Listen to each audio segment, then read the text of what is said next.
एक समय एक गांव में गौतम बुद्ध आकर शरण लिए हुए थे। काफी लंबा सफर तय करने के बाद गौतम बुद्ध थोड़ा आराम कर रहे थे, परंतु लोग उनसे अपनी समस्या का हल मांगने के लिए हमेशा पहुंचे रहते थे।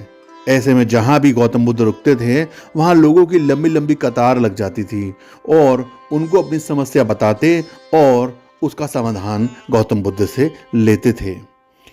उसी गांव में एक सड़क के किनारे एक भिखारी बैठा करता था। वो ये रोज देखता था कि लोग अपने दुख और दर्द और अपनी गंभीर से गंभीर समस्याओं को लेकर आते थे, और जब वहां से जाते थे तो उनका चेहरा बहुत खिला खिला और प्रसन्न होता था। वो मुस्कुरा रहे होते थे और उनमें एक नया जोश भर जाता था।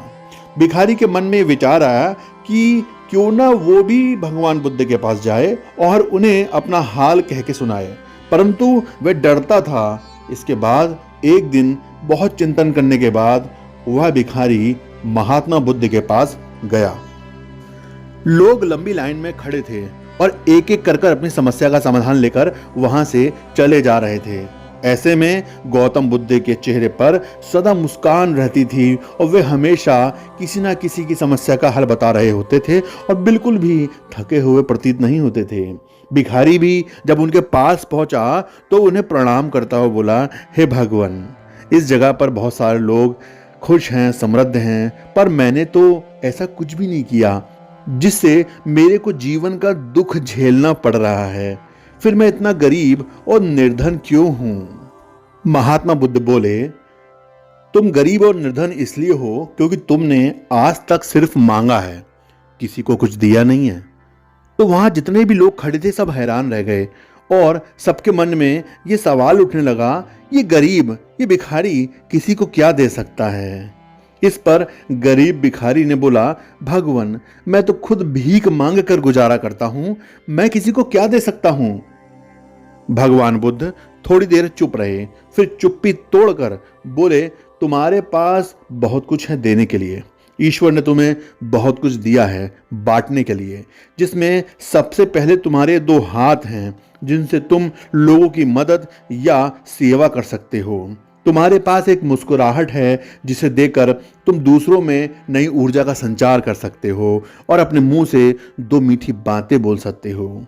ईश्वर ने जिसको ये तीन बेशकीमती चीजें दी हैं, उसको कभी कोई निर्धन या दुखी नहीं कह सकता है। निर्धन होने का विचार तो सिर्फ हमारे मन में पनपता है। ये एक भ्रम है, ये सिर्फ एक भ्रम है जिससे तुम्हें उभरना होगा और अपनी जिंदगी की नई शुरुआत करनी होगी।